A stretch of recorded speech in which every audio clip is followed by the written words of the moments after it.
You know what they say, no good deed goes unpunished. That's exactly what I was thinking the night I came home to find Laura on her laptop, headphones in, locked into some bonus project. Her boss had just, oh so, urgently dropped on her. She looked up, smiled, tired, but warm. Hey babe, just finishing up this report for Gordon. He wants it first thing tomorrow. Gordon Blake, her boss.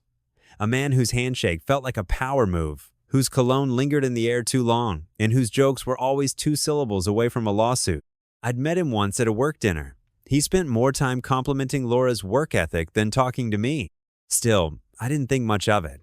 I trusted Laura. We'd been married 5 years. No kids yet, but we were talking about it, trying, even. My job enterprise systems consultant had finally paid off. Big raise. A new client in Chicago. We were stable, or at least I thought we were. But something started to shift a few weeks before that night. Laura had always been sharp, focused, maybe a little type A. But now, she was distant, distracted. The kind of distracted that you can feel more than see. I'd talk to her, and she'd nod, but her eyes wouldn't track. Like her mind was buffering. And then there were the little things. Her phone suddenly had a password. A new perfume I hadn't bought her. The way she laughed a little too hard when texting and then flipped the phone screen down on the table like it was classified intel. I asked her once, gently, over dinner, "You okay? You seem, I don't know, heavier." She blinked at me. "Just work stuff. Gordon's been on edge. You know how Q4 gets." I nodded, stirred my pasta, tried not to seem like I didn't believe her, but I didn't. A few days later, I came home early. My flight from Boston had been canceled. I didn't text her I was coming. Big mistake? Or maybe the best decision I'd ever make. She wasn't home. Fine. Maybe still at work. I grabbed a beer from the fridge, plopped on the couch, thought I'd binge an episode of something brain dead. That's when I noticed her purse on the kitchen counter. Now, I don't go through her stuff. I never have. But that night, something told me to look. Inside her purse, tucked behind her wallet, was a small white envelope. Just a receipt at first glance. But when I opened it, 2 things hit me at once. The crumpled parking stub for the Windmere Hotel and a blank white key card. Room number, handwritten on the back. 808. I just sat there for maybe a minute, maybe an hour. I don't know. My heart was pounding so loud I could hear it in my teeth. I placed the envelope back exactly as it was, closed her bag, sat down. She came home an hour later, all smiles. Hair damp from a shower, as if she'd just come from the gym. Kissed me on the cheek. "Sorry I'm late. Gordon needed help with a deck for the board." "A deck? For the board?" "Sure." I nodded. "Everything okay?" She smiled. "Yeah. Why?" "Just wondering," I said. And that's when I knew. Not from a scream or a fight. Not from a confession. Just that quiet moment when someone lies to your face and you know they've been practicing the story in their head all the way home. That night, I barely slept. I stared at the ceiling like it owed me answers. By morning, I'd made a decision. I wasn't going to confront her, not yet. I needed more than a hunch. I needed the truth, cold, documented, undeniable, and I knew exactly how to get it. There's a moment after you realize your world is probably on fire when you suddenly become very calm. Like you're outside of yourself, watching. That's what I felt sitting in my car outside a little cafe on 14th and Mercer, waiting for someone named Ava McAllister, private investigator. Came highly recommended by a buddy at work whose divorce settlement included night vision footage. She arrived right on time. Late 30s, sharp blazer, tighter words. No small talk. "You Eric?" she asked. I nodded. She slid into the booth across from me. "You think your wife's cheating?" I hesitated. "I don't think anymore." She didn't ask how I knew, just opened her notebook. "Give me names, patterns, dates, what you suspect." I told her everything. About Gordon, about the Windmere, about the envelope in her purse. She wrote it all down, then looked up. "You want proof?" "I want clarity," I said. "I want to know what I'm walking into." She nodded. "Then here's what we'll do." By the end of that meeting, Ava had already installed a tiny tracker under the passenger seat of Laura's car, a discreet GPS tag that pinged every 15 minutes. She also handed me something that looked like a regular charging brick, but it was actually a data siphon. "Plug this into her laptop when she's out," she said. 10 seconds. That's all I need." I didn't ask questions. I just nodded. That night, Laura was working late again. I waited 15 minutes after she left, then plugged in the device. It was done in 6.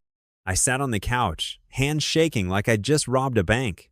But weirdly, I didn't feel guilt. I felt relief. Like maybe I was finally going to get my life back. The next day, Ava sent me a single message. Check your email, password windmirreadite108. I locked myself in the upstairs bathroom and opened the folder. Dozens of photos. Laura, walking into the Windmere at 6:42 p.m. Gordon Blake, suit jacket slung over one shoulder, meeting her in the lobby at 6:43. Them entering the elevator. No exit photos until 10:19 p.m. Then came a series of texts she'd pulled from a synced iCloud backup. I'm not proud of reading them, but I did. You drive me crazy. That dinner last week was the best night I've had in years. Let's not wait till Chicago. Chicago. The client trip we were supposed to go on together. Only now she told me she wasn't feeling up to traveling. Said I should go alone. The final piece? A screenshot of a transfer. From Laura's Coinbase account to Gordon's. Bitcoin. 0.73 BTC. Today's rate? Around 50K. No label. Just an emoji. WW. I stared at it. Not because of the amount, but because it meant this wasn't a fling. They were invested. I met Ava again that night. You good? She asked. No, I said, but I'm ready. She slid a flash drive across the table. Everything's on here. Photos, transcripts, logs. You can use it or not. Your call. I took it. And then I asked a question I wasn't sure I wanted the answer to. Have you seen, I don't know, anyone come back from this? From cheating? She took a long sip of her tea, eyes distant. Once, maybe twice, but not when it's strategic, not when it's deliberate. I nodded. Figured as much. I want to confront her, I said. Ava raised an eyebrow. Now? Not yet, but soon. I just have one more thing to do. That night, I stared at Laura across the dinner table. She was radiant, laughing about something on her phone. I knew that laugh now, the one she used when she texted him. I looked at her hands, the wedding ring I'd picked out, the tiny scar on her knuckle from slicing avocados the first year we were married, and I realized something. She didn't just lie.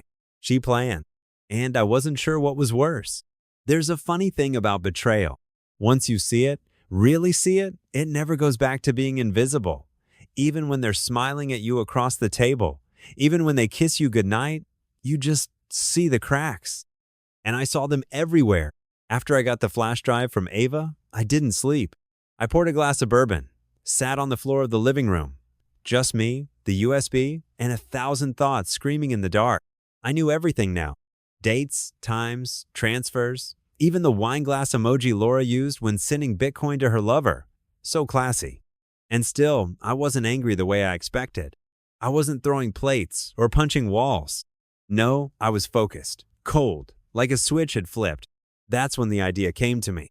If Laura could be strategic, so could I. The next morning, I got to work early. Nobody suspected a thing. I was the same Eric. Same coffee mug, same dumb jokes in the break room, but I'd started building something. A plan. First, I made copies of everything, not just on the flash drive, on cloud storage, on a backup hard drive hidden inside an old Nintendo case in my closet. Then I started watching, really watching. Laura had patterns. She wasn't creative. Same gym mornings. Same team sync, Zoom calls in the guest room.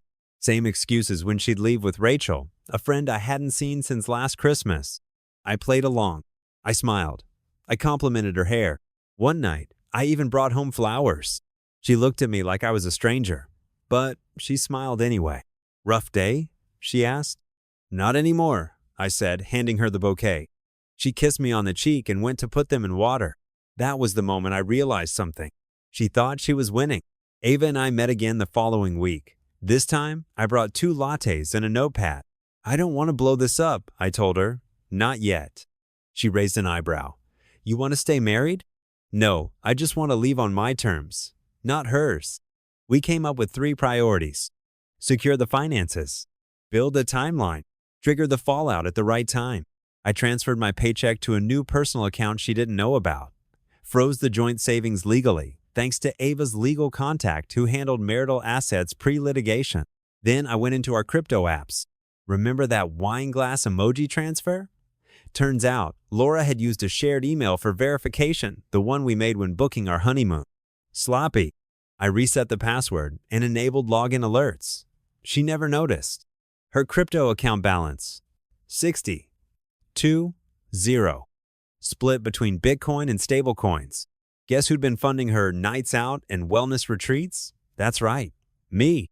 The whole thing started to feel like a project, not revenge, closure with precision.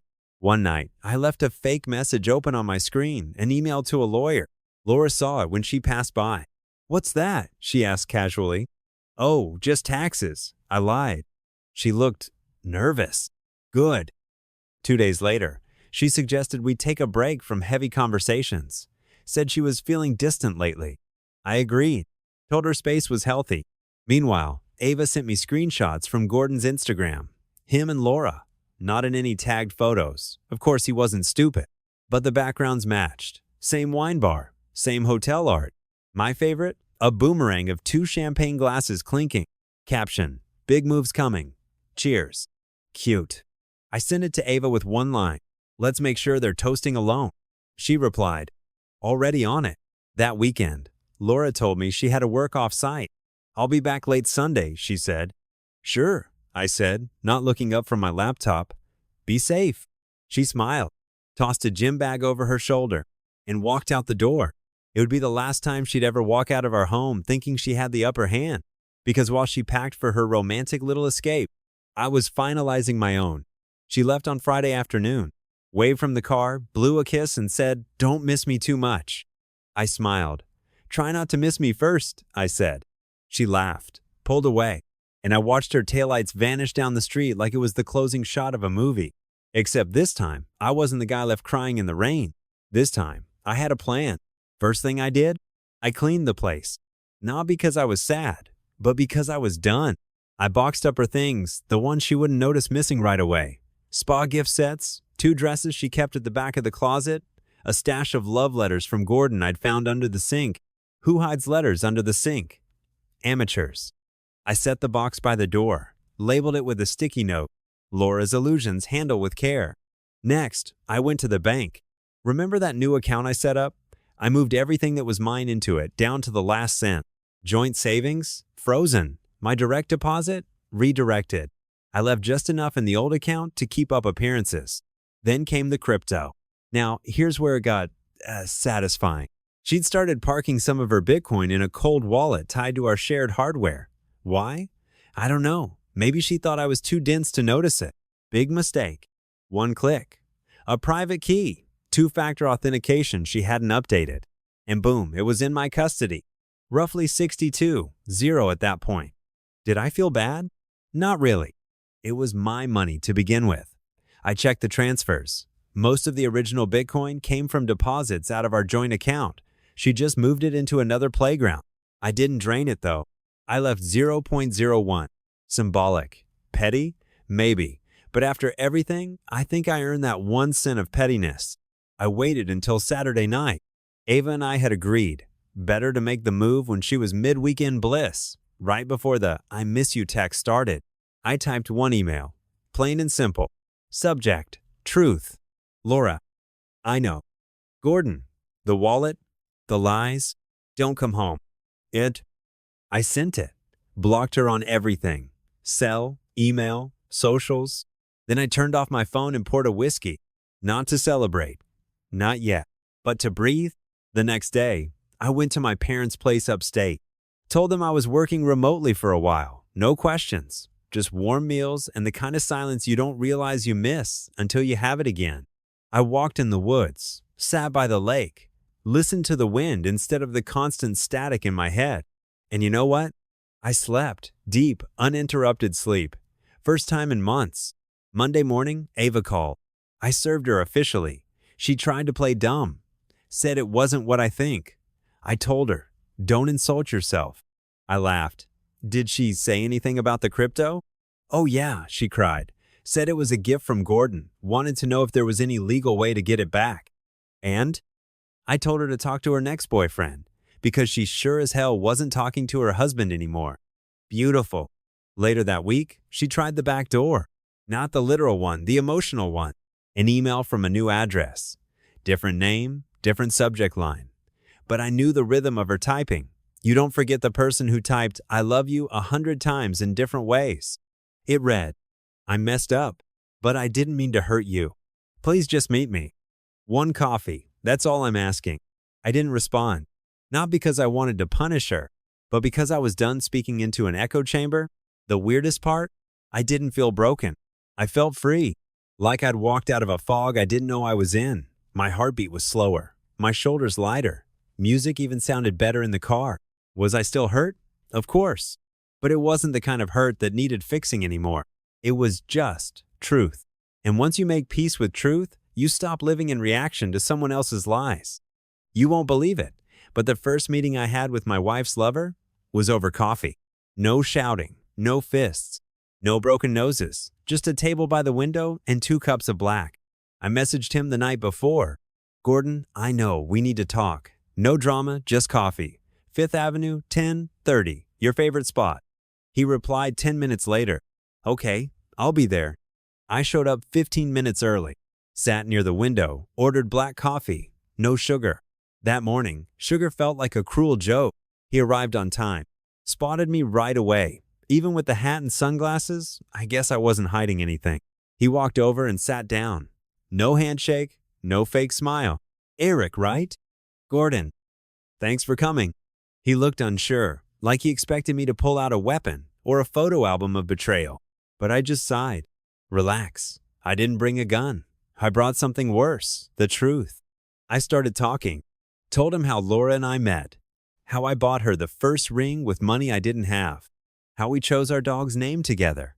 How I once slept on an airport floor just to meet her at the gate with flowers. I paused. "Tell me, Gordon, do you even know her? Does she like cinnamon in her coffee? Do you know she's terrified of flying but always boards the plane anyway?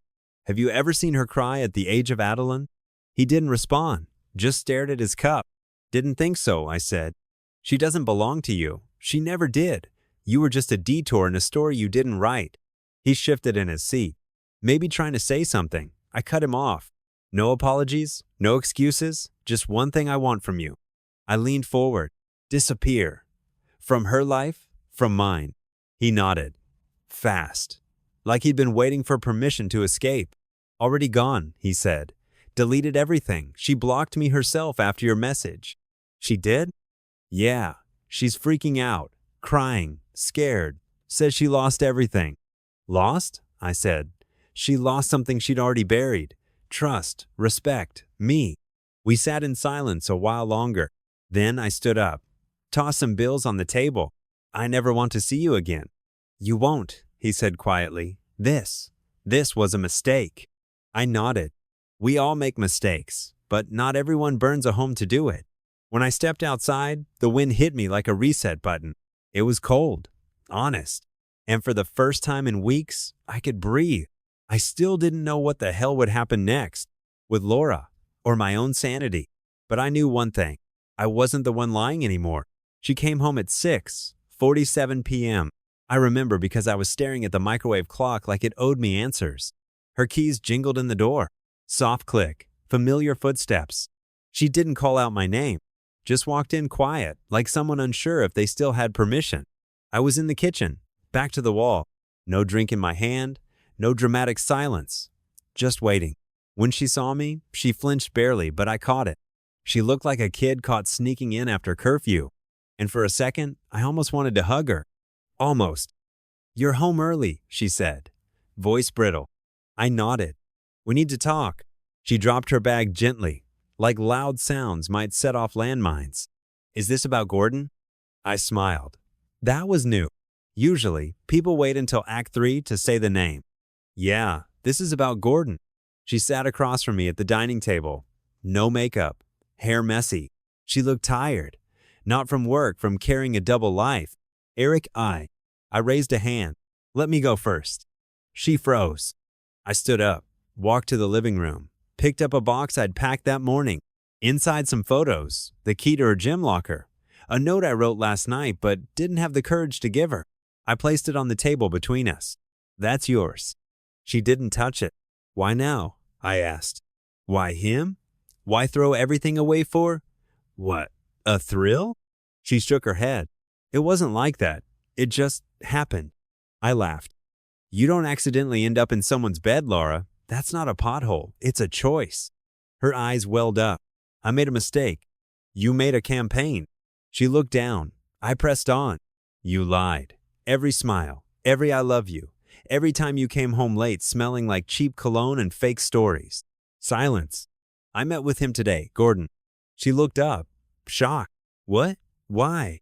To end it, cleanly, without mess, without lawyers or fists or public scenes. She covered her mouth, started crying. I sat back down. He's out of the picture, but I don't know what to do with you. She reached across the table. Eric, please. I was confused.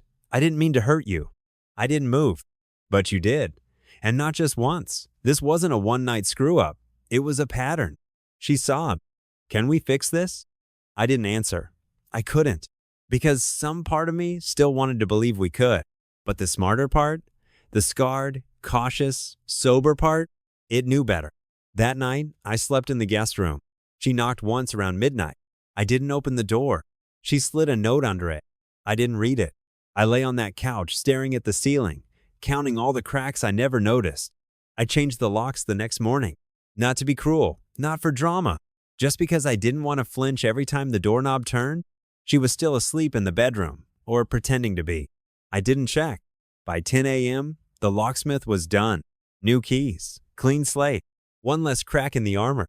I made coffee, sat at the kitchen table, and finally picked up the note she'd slipped under the guest room door. It was written in her handwriting, the same loops and curves I used to think were cute. Now it just looked tired, guilty. Eric, if you're reading this, it means you didn't open the door. I get it. I do. I just want to say I'm sorry. Not the kind of sorry people throw around to patch holes. The kind of sorry that sits in your stomach and makes you feel like you can't breathe. I messed up. I know that sounds small compared to what I did, but I need you to know I never stopped loving you. I just stopped being honest. And when you stop being honest, love doesn't mean much anymore, does it? I understand if you want to leave. But if there's a part of you that still wants to try, I'll be here. I'll do whatever it takes. No signature, just a smear where she tried to wipe the ink or a tear. I folded the note, slid it back into the envelope, and placed it in the drawer by the fridge. Not because I planned to reread it, but because throwing it away felt too final. And I wasn't ready for final. Not yet. By noon, she came into the kitchen. Hair messy, eyes swollen, like she hadn't slept at all. She noticed the keys were different. Didn't say anything. I poured her a cup of coffee. Black, no sugar, just how she liked it. We sat across from each other in silence. She opened her mouth a couple times, but nothing came out. I broke first. What now? She blinked. I don't know. Honest, at least. Are you still seeing him? I asked. She shook her head quickly. No, it's over. I ended it. I raised an eyebrow. You ended it? Before or after I told him to back off? Her face turned red. You talked to him? I nodded. He said you never meant to leave me, that he was just entertainment. She flinched. I never said that. You didn't have to. He did, with a grin. More silence. Why him? I asked again. What did he have that I didn't? She looked down. It wasn't about that. It was about me. Feeling, seen, wanted. I laughed once, bitterly. You had that here. You just stopped looking. That afternoon, she packed a bag. Not everything. Just enough for a few nights at her sister's. I didn't stop her. Didn't ask when she'd be back. Didn't even say goodbye. She paused in the doorway. If you want to talk, you know where I'll be. I nodded once, and the door clicked shut. That night, I stood in the living room. Everything looked the same, but it didn't feel like home anymore. I walked to the fridge, opened the drawer, and took out the letter again. Read it one last time. Then I lit a match and watched it burn in the sink. The silence was a strange kind of loud. No footsteps, no closing doors, no hum of her curling iron in the bathroom. Just me, a half-drunk cup of coffee, and the faint ticking of the kitchen clock that I never noticed until now. Funny what you hear when no one's talking at you anymore. She'd been gone 3 days. No calls, no texts. I didn't reach out either. We were both too proud or too tired to make the first move. I kept moving through the house like a tenant, not an owner, picking up after myself, folding the blanket on the couch, Even started wiping down the counters more than usual, like if I made the house cleaner, it'd feel less empty. It didn't. On the fourth day, I woke up early. No alarm. I checked her side of the bed out of habit empty, obviously, and stared at the indentation in the mattress. It hadn't fully bounced back yet. Just like me. I got up, showered, and actually made a real breakfast for the first time in weeks. Scrambled eggs, toast, bacon that came out just a little too crispy. I sat at the kitchen table and ate all of it. Not because I was hungry, but because doing something completely ordinary felt like an act of defiance against the chaos. After breakfast, I opened the closet and started pulling things off the shelves. Photos, old sweaters, a pair of shoes I hadn't worn since our anniversary dinner in 2019. I packed it all into boxes, not angrily, not even sadly, just methodically, as if I were building distance one cardboard flap at a time. That night, I sat on the couch with a beer and opened the browser on my laptop, typed in her name. Nothing unusual came up. No scandalous articles, no bombshells. I moved to her social media, still private. Still the same profile picture, the two of us at Lake George, 3 summers ago. I stared at it for a while. We looked happy. But I remembered that trip clearly. We had a fight the first night. Something about me checking work emails at dinner.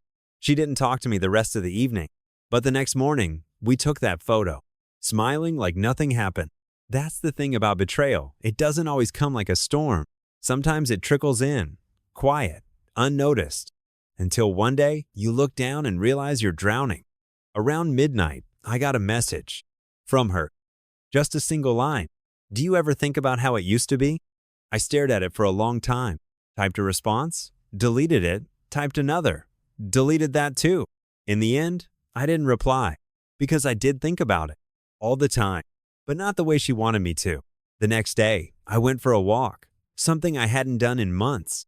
I ended up at the bookstore we used to visit on Sundays. They still had the little table in the back where we'd sit and argue about which thriller had the best twist ending. I sat there for a while, didn't buy anything, didn't read anything, just sat, remembering. The girl at the counter recognized me. Hey, haven't seen you two in a while. I smiled politely. Yeah, we've been busy. She nodded, didn't push. Bless her for that. When I got home, I saw the red light blinking on the landline. A voicemail. I hadn't heard that thing ring in days. I pressed play. Her voice. Quiet. Hesitant. Hey, it's me. I'm not calling to fight or to ask you to change your mind. I just wanted to say that I miss our life. Not the good parts. Not just the trips or the dinners. I miss the boring stuff. Grocery shopping. Folding laundry. Arguing over what to watch. I miss knowing someone's on my side, even when I don't deserve it. She paused, took a breath.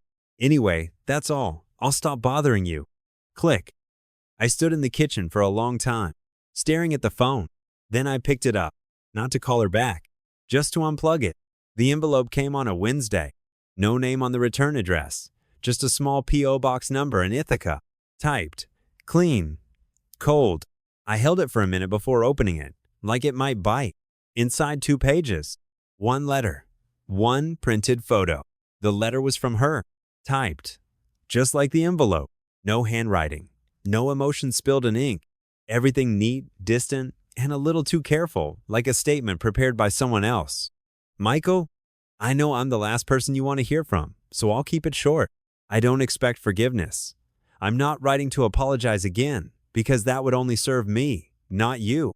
I wanted to thank you for loving me more than I deserved, for being kind, even when I gave you every reason not to be. I stopped reading, not because I was angry, but because I suddenly remembered her handwriting, how she used to leave sticky notes on the bathroom mirror, little dumb things.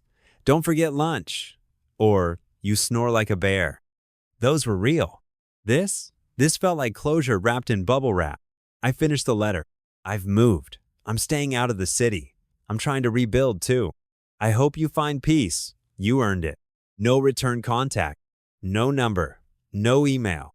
Just the photo. Us in Boston 3 years ago. On that stupid duck boat tour, she was holding my arm, laughing at something I said. I couldn't even remember what it was anymore. I stood there in the kitchen, holding that picture. And for once, I didn't feel anger or betrayal or anything loud. Just a quiet ache. The kind that hums under the ribs and never really leaves. I didn't shred the letter, didn't burn the photo. I slid them into a drawer I almost never use, next to spare keys, takeout menus, and batteries that might be dead. That weekend, I went back to the gym. First time in months. I hit the bag harder than I expected. Not out of rage, but rhythm, like my body was trying to get back on beat. Afterwards, I sat in the locker room, towel over my head, breathing heavy, but steady. One of the regulars passed by and clapped me on the back. "Whatever you're working through, man, keep going. Looks like it's working." I gave him a tired smile. He didn't know the half of it, but maybe that was enough. That night, I got a text from a number not saved in my contacts, but immediately familiar. "Would you ever want to meet for coffee? Just talk. No pressure." No name. She didn't need to sign it. I stared at the screen for a long time. Then, finally, I replied, "Maybe, but not today." It was a quiet coffee shop on East 12th. Neutral ground. I picked the place. Small, no crowd. The kind of spot where people come to think, not be seen. She was already there when I walked in, seated by the window, stirring tea like it had done something wrong. For a second, I almost turned around, but then she looked up, and our eyes met. There was no drama, no tears, no music swelling in the background, just two people who once shared everything and now didn't know what to do with their hands. I walked over. "Hi." "Hi," she said, with that same small voice I used to hear before bed. I sat down across from her. She looked thinner, more pale, like regret had calories. "Thanks for coming," she said. "You asked," I replied. Pause. She nodded, took a sip. "I've been trying to figure out what to say." I raised an eyebrow. "You already said it. Letter covered most bases." "I know. I just—" She stopped, breathed, looked out the window. "I don't expect anything. I'm not here to ask for another chance." "Good," I said, "because you wouldn't get one." Another pause. This one sat longer. "I missed the version of me that existed when I was with you," she said. "The one that smiled more, that didn't lie." That caught me, because for a second, a small, cursed second, I believed her. But I shook it off. "You chose to kill that version," I said. "Don't blame me for the funeral." She looked down. "You're right," she said. "And I've said I'm sorry more times than I can count." I leaned forward. "Here's the thing, Kate. I believe you are sorry. I think it eats you alive some days. But that doesn't mean we hit rewind. This isn't some sad movie where I take you back and we roll credits on a second chance." She wiped a tear. I didn't flinch. "So why did you come?" she asked. I looked at her, took in the shape of her face, the way she still wore that same gold necklace. Then I answered, "To make sure I wasn't carrying your ghosts anymore. To see you, hear you, and confirm that the woman I loved is gone and the man I became deserves better." She smiled then, broken but honest. "You do," she whispered. "You really do." I stood up. "Goodbye, Kate." "Goodbye, Michael." I walked out. Didn't look back. Didn't need to. Outside, the air was cold, but it felt clean, like I could finally breathe. I didn't feel triumphant. Didn't feel like I won. Just felt finished. I pulled my phone out of my coat pocket, opened a new message. "Hey, that drink you mentioned still open?" Sent. And with that, the story was done. Not perfect, not pretty, but mine.